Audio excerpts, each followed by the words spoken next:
2023 is a year for the history books, and how will you write your story?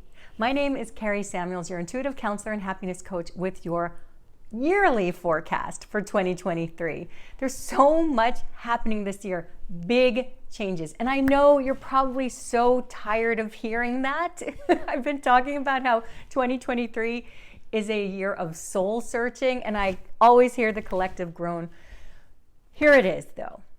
This is a year where you can finally live your soul's purpose. I know we've had so many challenging, hard, wrenching years, and it's all been leading to the changes that are transpiring in 2023. This is a year to fulfill your soul's purpose, to live the life your soul intended, and to do and be who you were born to be. That is a tall order. And that is what the energy of this year is moving you toward.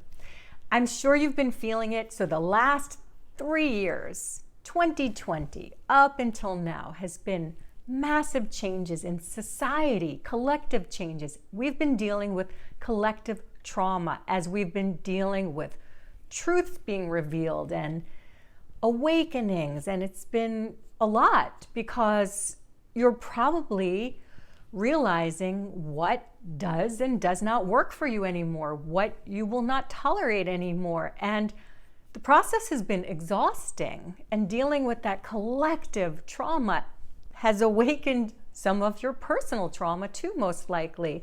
And so this process of awakening, of bringing to light these aspects of your life and the world that are dysfunctional, are actually helping you deal with reality and live in alignment with your truth. So as you move forward throughout this year and the rest of your life, you can live on purpose. So again, this is a tall order, and I'm going to share with you some of the most important events in astrology and numerology that I see that is really causing this change. But I don't want to use that word causing, because the planets, the numbers, they don't make you do things. They simply indicate the changes that are happening within and around you and us. As above, so below.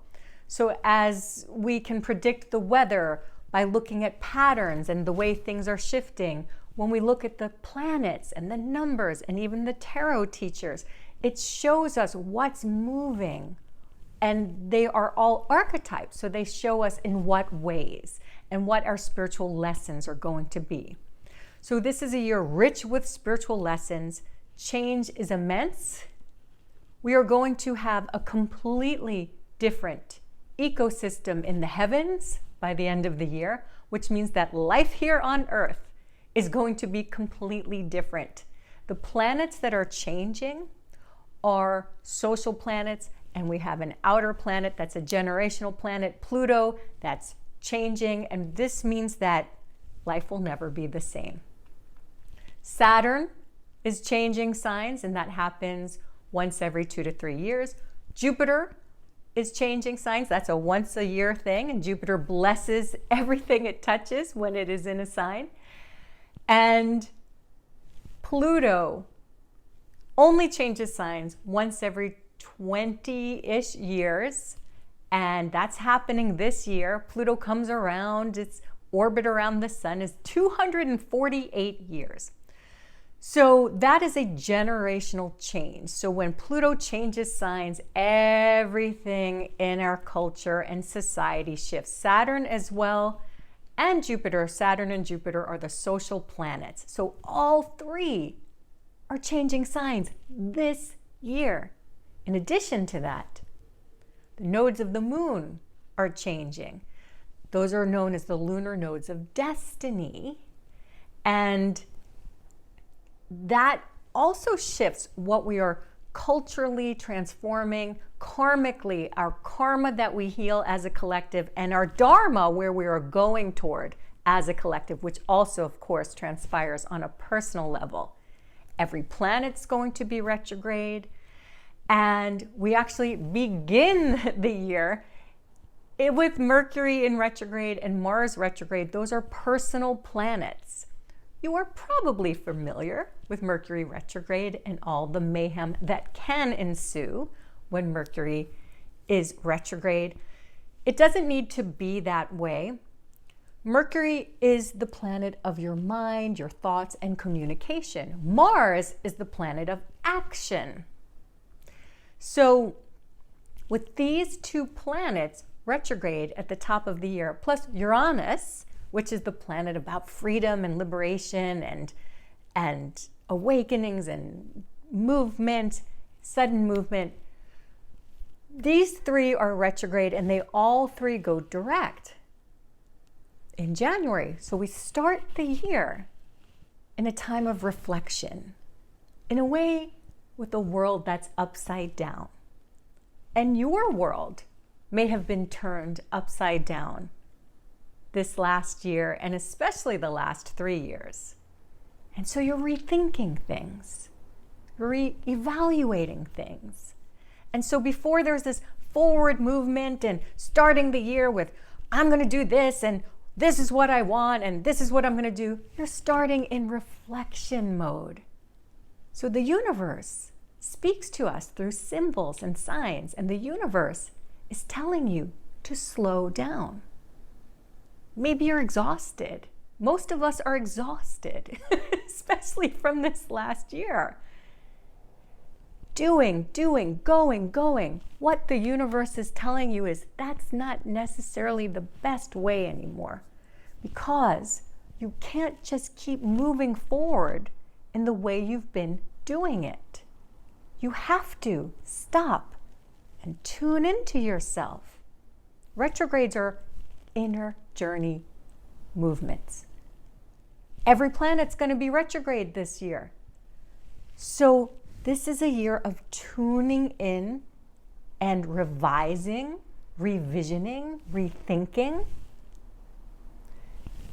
In July and August, up until the beginning of September, Venus is going to be on a 40-day retrograde journey. 40 days and 40 nights.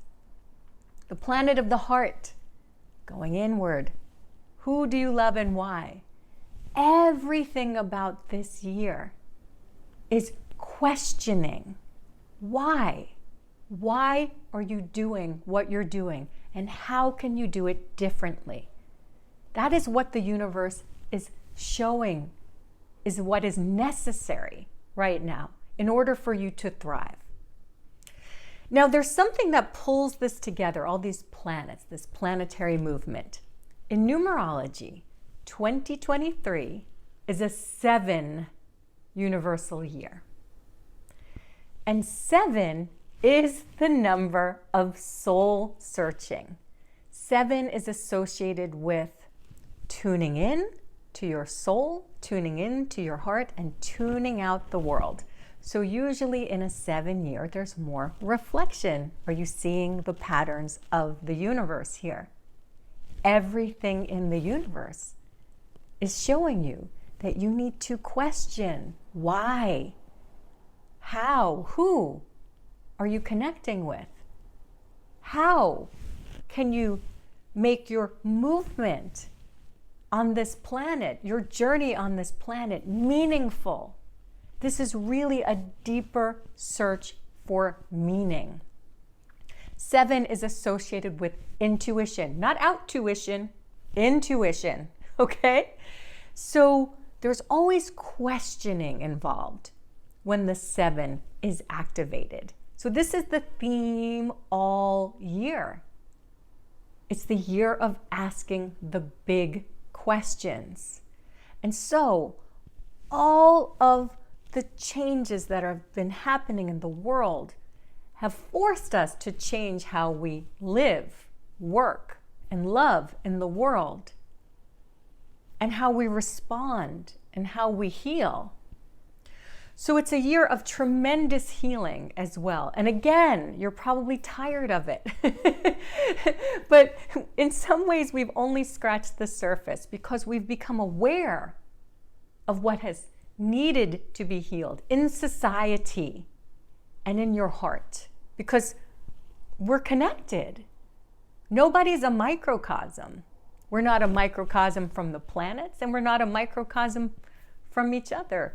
We live in a holographic universe. So things have been coming up that have brought to your awareness what needs to be healed. And this is a year to heal them, to know yourself better. So if you haven't by now realized ways that you have been doing things simply to please other people or out of conditioning because this is the way you've always done it, well, you're going to recognize that now. But if you've already been in that process, you have a huge head start.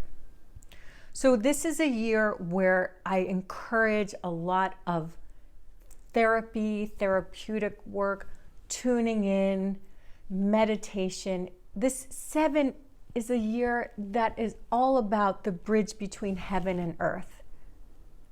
We have 7 days of a week. We have 7 colors in a rainbow. More importantly, you have 7 major chakras, and the chakras are the energetic centers that connect your physical being with the energetic realm. And that's very much a metaphor for what the 7 is about. We are spiritual beings having a human experience. And in this human experience, how do you want to make your mark in the world? How do you want to live? Now, that doesn't need to be career, although if you are still working, you will most likely change the course of your career in some ways. It could look the same on the outside, but the way you approach your work, your calling, will be very different, because this is very much about finding your calling or living your calling. And I know there's something in you that is just driving you to do more while enjoying more as well. Because that is part of the big question. Why do you even work so hard? It's to enjoy the people in your life. It's to enjoy having a body and all the delights of the planet. Now, Jupiter, the sign that is going into in May for 1 year, Jupiter is moving into Taurus, which is all about enjoying the physical body and the delights of the planet and art, beauty, the beauty all around you. It's about our values, also how we make and earn money. Now that begins in May. There's all this happening before that. In March, that is when Saturn and Pluto change signs. That's going to be a big month. Now, when an outer planet changes signs, it doesn't always have an immediate effect, but usually in that month, or right around that time, there's a jolt, there's a shift.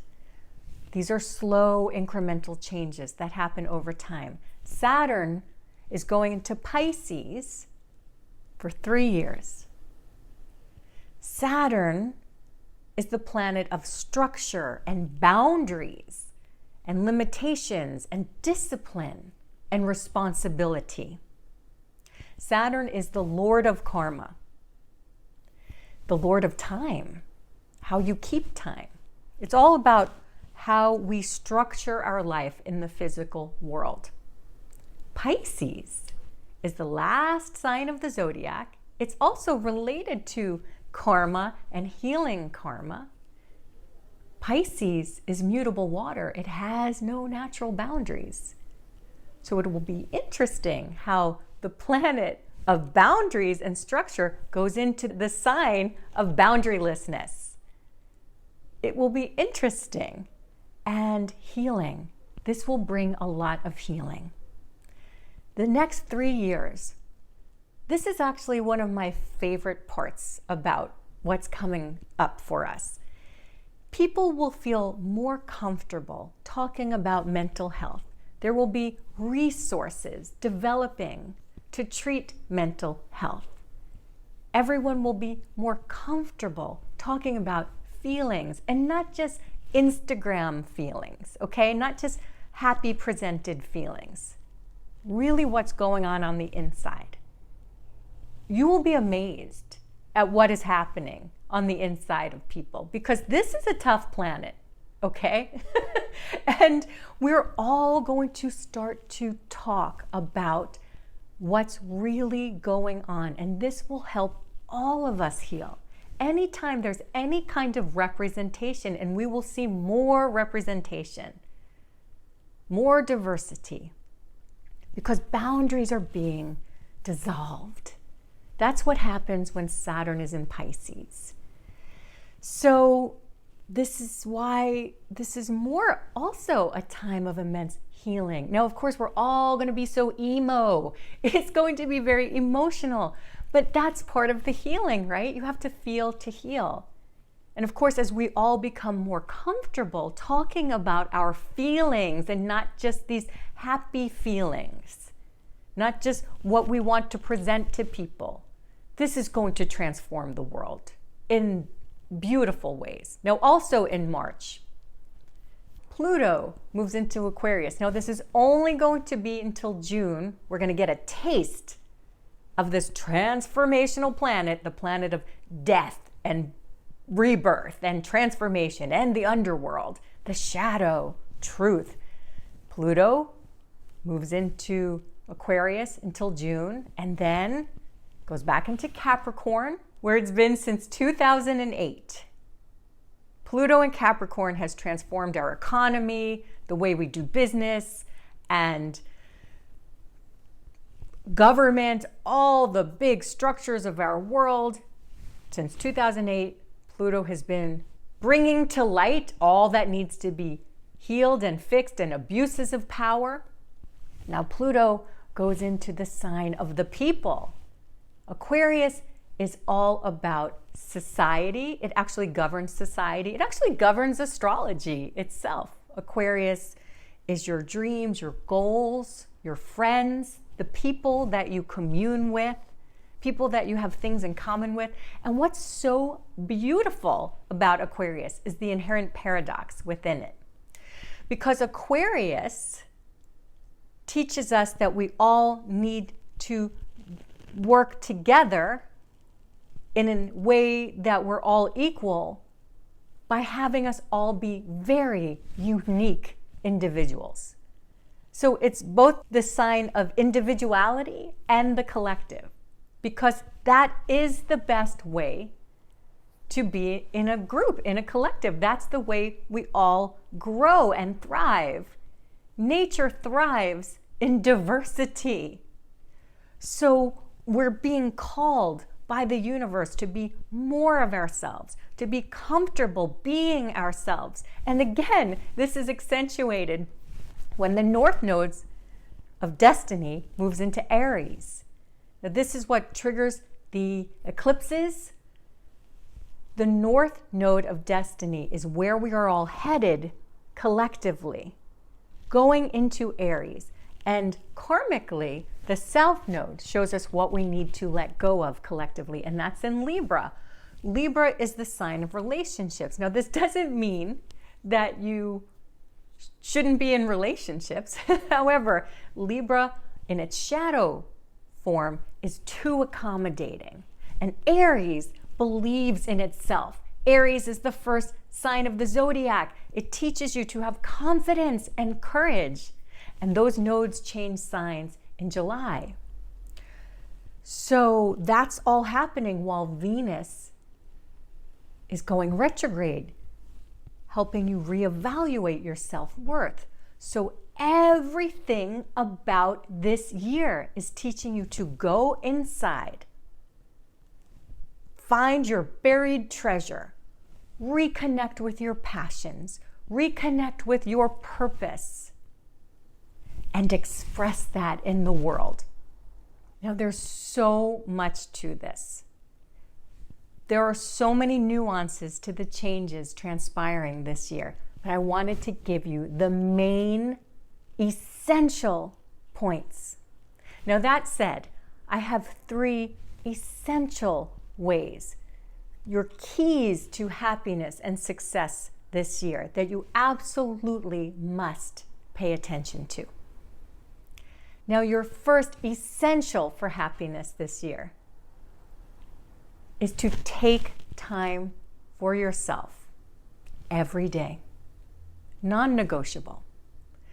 Especially with that 7, which is all about having divine downloads and an influx of information, an influx of insight. It could be very taxing for your nervous system.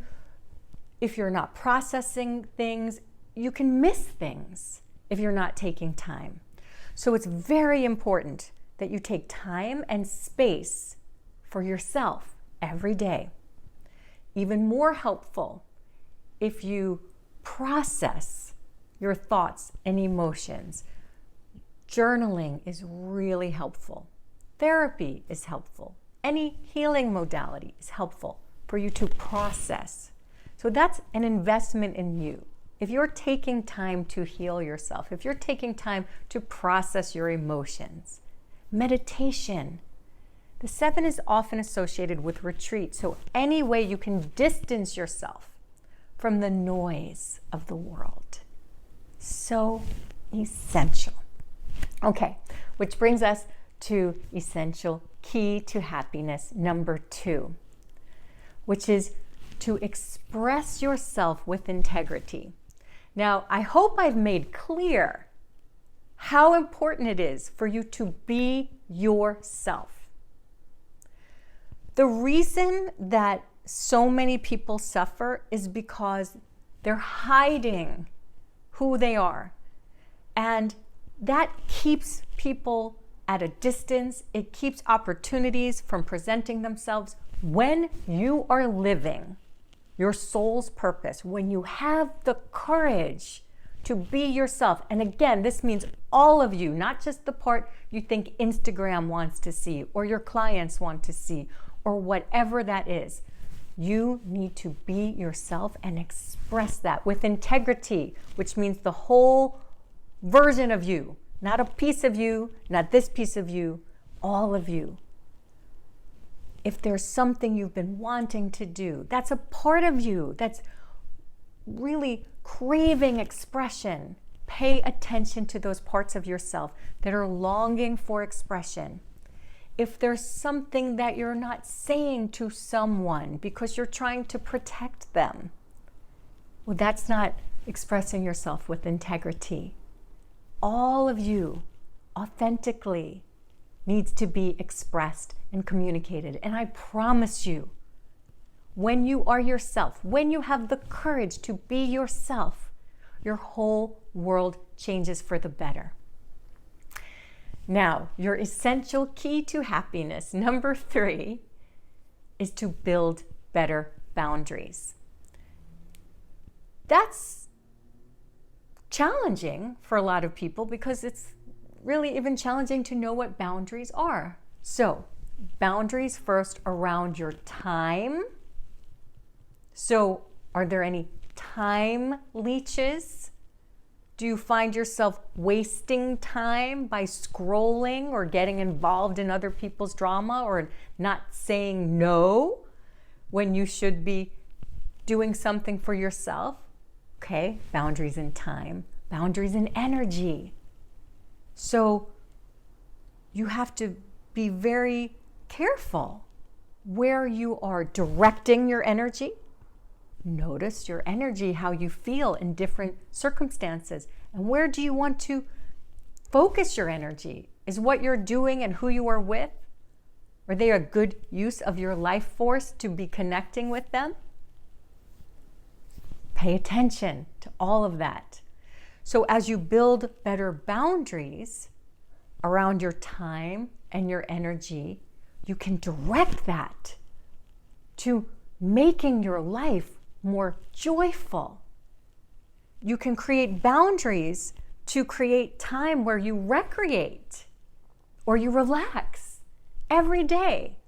And if you do things, if you create habits every day that contribute to your well-being, that's a boundary of time. In this boundary of time, I do this for me. And that is going to change your world. So do you see how your world can change for the better with all these changes in our world? You are going to find your place in it bigger and bolder than ever before. Now, I do have something free for you that's going to help you, my numerology guide for your personal year, which helps you understand how you can direct your energy in this 7 universal year. This is based on your birth date, and that is free. So I highly recommend that you get that using the link below. I also have so much more that I have to share about this year. I have 5 hours of video where I talk about your personal numerology and the astrology of the year, and month by month, the best timing for everything, and a 170-page celestial guide that really helps you know how to navigate the many twists and turns of the year. You can find out about all of those things using the links below. I'll leave that for you in the description. And if you found this video helpful, make sure you are subscribed to this channel, because I have so much more that I'm sharing with you throughout the year about intuition, astrology, numerology, so many things to help you throughout your life. So you can subscribe and hit that bell to be notified when I come out with a new video. And if you've enjoyed it, give it a thumbs up. I love you so much, and I'm wishing you a joyful, beautiful, fulfilling 2023 and beyond. So much love to you. Lots of love. Bye for now.